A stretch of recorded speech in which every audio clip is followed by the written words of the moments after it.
Hi ಎಲ್ರಿಗೂ ನಮಸ್ಕಾರ. ನಿಮಗೆ ಗೊತ್ತಿರೋ ಹಾಗೆ ತುಂಬಾ ಯೂಸ್ಫುಲ್ ಆಗುವಂತಹ ಹೋಮ್ ವರ್ಕೌಟ್ಗಳನ್ನ ನಾನು ಮಾಡ್ತಾ ಇರ್ತೀನಿ.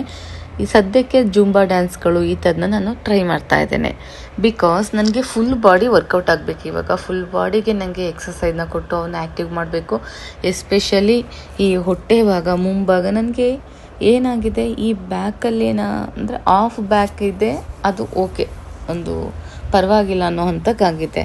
ಆದರೆ ಥೈಸ್, ಹೊಟ್ಟೆ ಸುತ್ತ ಮತ್ತು ಹೊಟ್ಟೆ ಮುಂಭಾಗ ಪೂರ್ತಿ ಒಂದು ಉಬ್ಬಿರೋ ಹಾಗೆ, ಒಂದು ಬಲೂನ್ ಮುಂದೆ ಬಂದರೆ ನಾವು ಬ್ಲೋ ಮಾಡಿದಾಗ ಹೇಗಿರುತ್ತೆ ಹಾಗಾಗಿದೆ. ಯಾವಾಗ ಆಗುತ್ತೆ ಅಂದರೆ ಊಟ ಆದ ನಂತರ ಇನ್ನೂ ಜಾಸ್ತಿ ಆಗ್ತಿದೆ. ಸೊ ನಮ್ಮ ಬಾಡಿನಲ್ಲಿ ಆಗೋ ಚೇಂಜಸ್ಗಳನ್ನ ನಾವು ಕಂಡುಹಿಡ್ಕೋತಾ ಇರಬೇಕು. ಅದು ತಕ್ಕಾಗಿ ಎಕ್ಸಸೈಸ್ ಮಾಡಬೇಕು. ಈ ಒಂದು ಜುಂಬಾ ಸ್ಟೆಪ್ಗಳು ಅಥವಾ ಎಕ್ಸಸೈಸ್ನ ಮಾಡೋದಕ್ಕೂ ಮುಂಚೆ ತುಂಬ ಸ್ಮಾಲ್ ಸ್ಟೆಪ್ಪಿಂದ ಸ್ಟಾರ್ಟ್ ಮಾಡಿ, ನಿಧಾನವಾಗಿ ಮಾಡಿ, ಆರಾಮಾಗಿ ಮಾಡಿ. ನಾನು ಶಾರ್ಟ್ಸ್ ವೀಡಿಯೋಗಳಲ್ಲಿ ಏನು ಮಾಡ್ತೀನಿ, ಅದು ಮೇನ್ ಸ್ಟೆಪ್ಗಳಷ್ಟೇ ಹಾಕ್ತೀನಿ. ಆ್ಯಕ್ಚುಲಿ ಅದೆಲ್ಲ ಮಾಡೋದಕ್ಕೂ ಮುಂಚೆ ನಾನು ಇಷ್ಟು ನಿಧಾನವಾಗಿ ಒಂದೊಂದೇ ಸ್ಟೆಪ್ಪು ಎಕ್ಸಸೈಸ್ಗಳನ್ನ ಸ್ಟಾರ್ಟ್ ಮಾಡಿರ್ತೀನಿ. ನನಗಂತೂ ಈ ರೀತಿ ಮೂವ್ಗಳೇನಿದೆ, ಸ್ಟ್ರೆಚಿಂಗ್ ಆಗುತ್ತೆ, ಫುಲ್ ಬಾಡಿಗೆ ವರ್ಕೌಟ್ ಆಗುತ್ತೆ. ಜೊತೆಗೆ ನಮಗೆ ಜಂಪಿಂಗ್ ಜಾಕ್ಸ್ ಮಾಡಿದಾಗ ಏನು ರಿಸಲ್ಟ್ ಸಿಗುತ್ತೆ ಅದು ಇದ್ರಲ್ಲಿ ಸಿಗುತ್ತೆ. ಜಂಪಿಂಗ್ ಜಾಕ್ಸ್ ಮಾಡೋದ್ರಿಂದ ಅಥವಾ ಸ್ಕಿಪ್ಪಿಂಗ್ ಮಾಡೋದ್ರಿಂದ ಅಥವಾ ಈ ರೀತಿ ಲಿಫ್ಟ್ ಮಾಡಿ ಬಾಡಿನ ಫುಲ್ಲು ಎಕ್ಸಸೈಸ್ ಮಾಡೋದ್ರಿಂದ ವೆಯ್ಟ್ ಲಾಸ್ಗೆ ತುಂಬಾ ಹೆಲ್ಪ್ಫುಲ್ ಆಗುತ್ತೆ. ನೋಡ್ಲಿಕ್ಕೆ ಸಣ್ಣ ಕಾಣಿಸೋದೇನಿದೆ ಅದು ನಮಗೆ ಒಂದು ಬೇಗ ಸಿಗುತ್ತೆ. ಒಂದು 3-4 ಡೇಸ್ ಅಥವಾ 1 ಮಂತಲ್ಲೆಲ್ಲ ನಾವು ಆ ರೀತಿ ಕಾಣಿಸ್ತೀವಿ.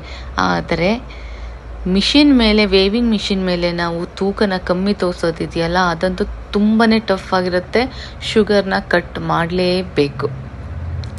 ಒಂದು ಪೀಸ್ ನಾವು ಸ್ವೀಟು ತಗೊಂಡ್ರೆ ಅದರಲ್ಲಿ ಎಷ್ಟೋ ಸ್ಪೂನ್ಗಳು ನಿಮಗೆ ಶುಗರ್ ಇರುತ್ತೆ. ನಾವು ಒಂದು ಐಸ್ ಕ್ರೀಮ್ ತಿಂದರೂ ಅಷ್ಟೇ ಅದರಲ್ಲಿ ಎಷ್ಟೋ ಬೌಲ್ ಶುಗರ್ಗಳಿರುತ್ತೆ.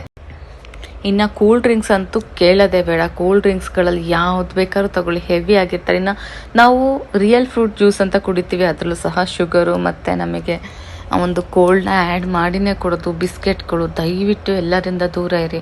ಮಕ್ಕಳಿಗೂ ಅಷ್ಟೇ ಈ ಹೇಳಿದ್ದ ಯಾವುದೇ ಐಟಮ್ ಸಹ ಸಾಧ್ಯ ಆದಷ್ಟು ಅವಾಯ್ಡ್ ಮಾಡಿ.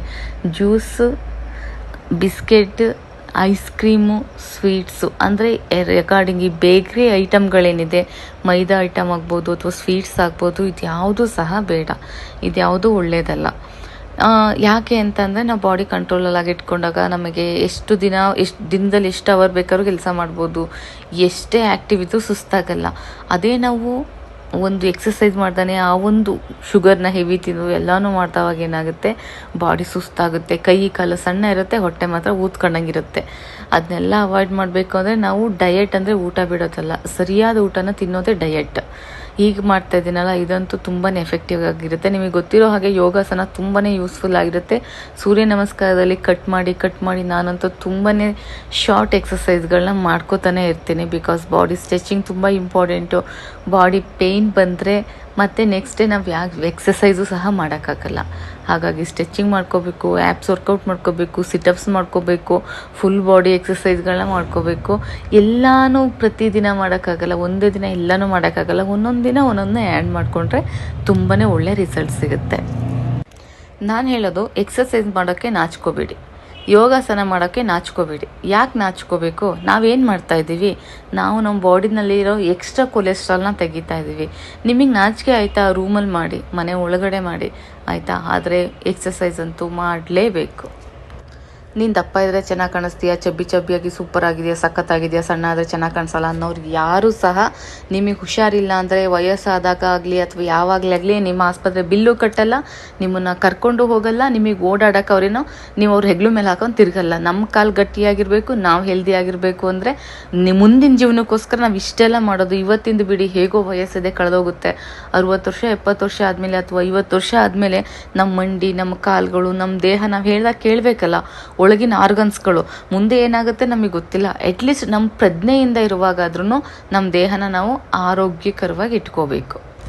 ಮುಂಚೆ ಅನ್ನ ಇಲ್ಲ, ಊಟ ತಿನ್ನೋಕೆ ಆಗ್ತಿರಲಿಲ್ಲ, ಕಷ್ಟ ಇತ್ತು. ಇವಾಗ ಆ ರೀತಿ ಏನಿಲ್ಲ, ಎಲ್ಲ ಈಸಿಯಾಗಿ ಸಿಗುತ್ತೆ. ಹಾಗಾದ್ರೆ ತಿನ್ನೋಕೆ ಹೋಗ್ಬೇಡಿ, ಚೆನ್ನಾಗಿ ಎಕ್ಸಸೈಸ್ ಮಾಡಿ. Thank you so much.